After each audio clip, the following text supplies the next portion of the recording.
Math की class में आप सभी का स्वागत है।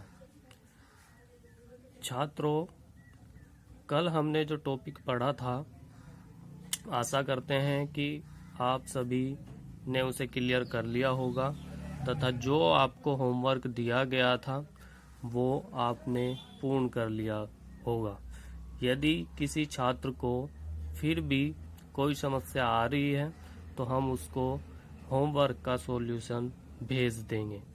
आज का हमारा टॉपिक है संबंध का प्रांत, परिसर तथा सहप्रांत। तो छात्रों, आपको ये नोट करते हुए जाना है।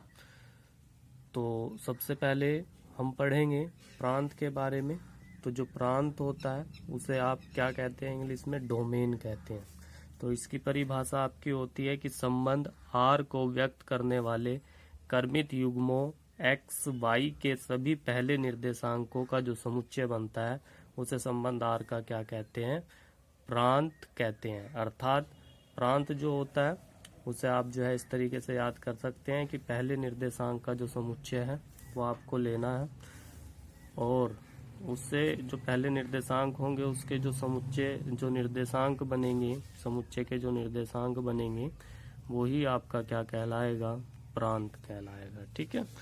तो उसके लिए आप इसको इस प्रकार से पढ़ सकते हैं कि जैसे हमें कोई समुच्चय दिए गए हैं और उन समुच्चयों से हम संबंध आर प्राप्त करते हैं, तो हमें जो संबंध आर प्राप्त होगा उस संबंध आर के क्रमित युग्मों के जो पहले निर्देशांक होते हैं उन सभी को इकट्ठा करके जो आपका समुच्चय बनता है वही आपका क्या कहलाता है? प्रांत कहलाता है। ठीक है। अब उसके बाद हम पढ़ेंगे परिसर।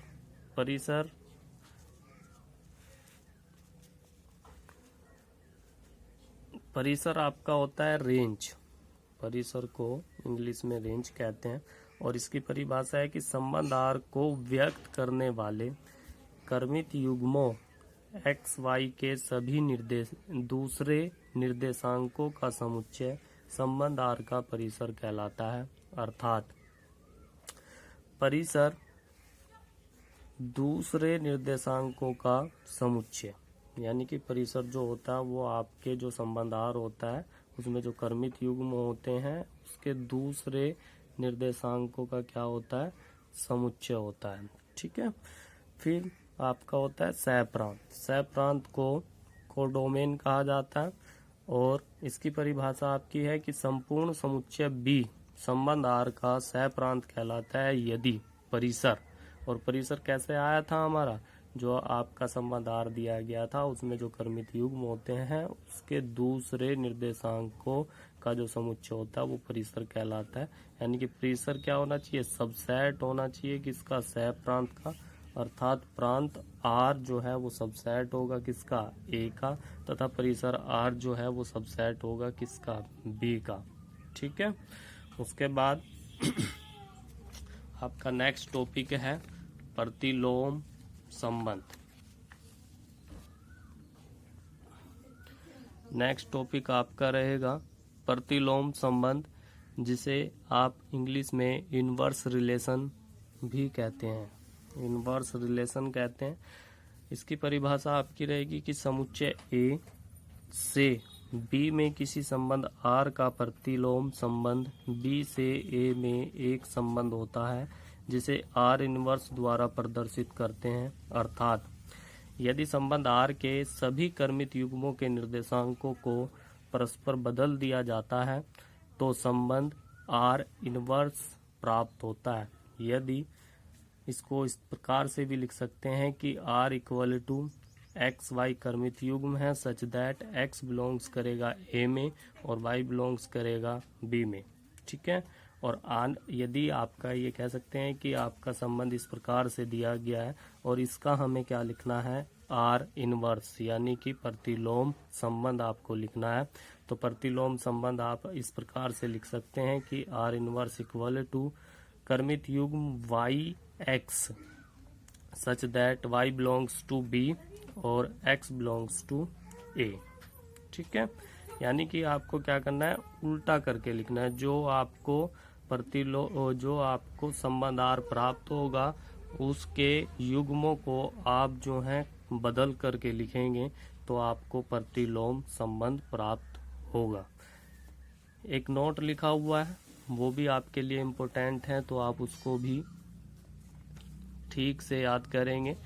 किसी प्रतिलोम संबंध का प्रतिलोम दिया हुआ मूल संबंध ही होता है, अर्थात आर इनवर्स का यदि आप क्या करें प्रतिलोम निकालें तो वो आपको आर ही प्राप्त होता है। ये जो आपने परिभाषाएं पढ़ी हैं इन पर आधारित हम एक एग्जाम्पल ले रहे हैं, उस एग्जाम्पल को भी आप ध्यान से देखेंगे और समझने की कोशिश करेंगे, क्योंकि इस एग्जाम्पल के आधार पर ही आपको होमवर्क दिया गया है। तो एग्जाम्पल आपका फर्स्ट दिया गया, अच्छा क्वेश्चन है। ए प्रथम 10 प्राकृतिक संख्याओं का समुच्चय है तथा एक संबंध आर निम्न प्रकार से परिभाषित है। यानी कि संबंध दिया गया x related to y by R double implies x plus 2y equal to 10 और x y बिलोंग्स करेंगे a में। तो कुछ क्वेश्चन हमसे पूछे गए हैं जिसमें फर्स्ट है आर को क्रमित युग्मों के समुच्चय के रूप में व्यक्त कीजिए। ये बच्चे लास्ट टाइम जो आपको होमवर्क दिया गया था उससे संबंधित क्वेश्चन है आपका। फिर सेकंड आपका दिया गया है आर का प्रांत तथा परिसर ज्ञात कीजिए और थर्ड आपको दिया गया आर इनवर्स ज्ञात कीजिए। तो चलो क्वेश्चन को हल करते हैं। सब बच्चे ध्यान से देखेंगे इसको, ठीक है। यदि समझ नहीं आता है तो वीडियो को दोबारा से आप चला करके देख सकते हैं। तो पहले हमें दिया गया है प्रथम 10 प्राकृतिक संख्याओं का समुच्चय है, तो हमें एक समुच्चय लिखना है ए, जो कि क्या है प्रथम 10 प्राकृतिक संख्याओं का समुच्चय है। तो पहली 10 प्राकृतिक संख्याएं लिखेंगे जो कि आपकी होती है 1 2 3 4 5 6 7 8 9 और 10, ठीक है। फिर हमें जो संबंध दिया गया आप उसको लिखेंगे। तो संबंध आपको दिया गया है x related to y by R, ठीक है। तो आप इसको इस प्रकार से लिखेंगे जो कि आपका कौन सी विधि है, समुच्चय निर्माण विधि में लिखा हुआ है। आर बराबर आपका लिखा हुआ है मजला कोष्टक क्रमित युग्म X Y such that X belongs to A Y belongs to A. ये दोनों x और y a में बिलोंग्स करेंगे क्योंकि हमारे पास समुच्चय केवल क्या है एक ही है और संबंध इनका आपस में दिया गया है कि x प्लस 2y बराबर आपका क्या होना चाहिए 10 होना चाहिए। तो क्योंकि हमें क्या दिया गया है प्राकृतिक संख्याएं दी गई हैं, अब हमें यहाँ पे एक रोस a निकालना था। तो एक रोस a, क्योंकि अगर आपको संबंध दिखाना है तो एक रोस a निकालना है, लेकिन हम देख रहे हैं कि यहाँ पर 10 हैं संख्याएं और 10 ही दूसरे ए में आएंगे। जब आप उनका क्रमित गुणन निकालेंगे, कार्त्य गुणन निकालेंगे तो कितने अवयव प्राप्त होंगे 10 गुणा 10, यानी कि आपके कितने प्राप्त होंगे 100 आपके क्रमित युग्म प्राप्त होंगे। अब 100 क्रमित युग्म हम लिखने से रहे तो इसलिए आप इसको क्या करेंगे डायरेक्ट करेंगे। डायरेक्ट कैसे करना है कि आर का मान आपको लिखना है और इस कंडीशन को आपको फॉलो करना है। कैसे कि x का मान जब आप इसमें 1 रखेंगे तो y का मान निकालेंगे, तो y का मान आपका कितना आएगा 9/2 और 9/2 आपकी प्राकृतिक संख्या नहीं होती है, इसलिए आपका एक कैंसिल हो जाएगा। फिर आप x की जगह कितना रखेंगे 2 रखेंगे और 2 रख करके आप किसका मान निकालेंगे y का मान निकालेंगे। तो y का मान आपको कितना प्राप्त होगा 4 प्राप्त होगा। देख लीजिएगा x प्लस 2y बराबर आप 10 लिखेंगे, 2y बराबर आपका कितना आ जाएगा 8 और y बराबर आपका कितना आएगा 4। तो जो 4 प्राप्त हो रहा है वो आपकी क्या है एक प्राकृतिक संख्या है, इसलिए जो हमारे संबंध के अनुसार पहला क्रमित युग्म बनेगा वो आपका बनेगा 2 और 4, ठीक है। फिर आप 3 रख के देखेंगे तो 3 जब आप रखेंगे तो 7 बटे आपका 2 आएगा, जो कि प्राकृतिक संख्या नहीं है। फिर आप 4 रखेंगे तो 4 रख करके आपका हल होगा, तो ये आप लेंगे क्योंकि दोनों प्राकृतिक संख्याएं हैं और इस संबंध को फॉलो कर रही हैं। फिर 5 रखेंगे तो वो उसमें नहीं लिया जाएगा क्योंकि प्राकृतिक संख्या नहीं है। फिर आप 6 रखेंगे तो 2 आएगा, तो ये आपकी प्राकृतिक संख्या होती है, इसलिए ये जोड़ा आप लेंगे। फिर आप 8 लिखेंगे और 10 यदि आप लिखेंगे इसमें यहाँ पे 10, तो 10 जाके उधर घटेगा यानी कि 0 आएगा। और 0 के बटे जब आप कोई संख्या लिखते हैं तो हमेशा आपको 0 ही प्राप्त होता है और 0 प्राकृतिक संख्या नहीं होती है। तो इसलिए जो संबंध R आपका आएगा उसमें केवल आपके 4 कर्मित युग्म होंगे, 2 4, 4 3, 6 2, 8 1। ठीक है, अब ये जो हमें प्राप्त हुआ है ये हमारा फर्स्ट जो क्वेश्चन था उसका आंसर है। और ये जो R हमें प्राप्त हो रहा है ये आपका कौन सी विधि में प्राप्त हो रहा है, रोस्टर रूप में प्राप्त हो रहा है।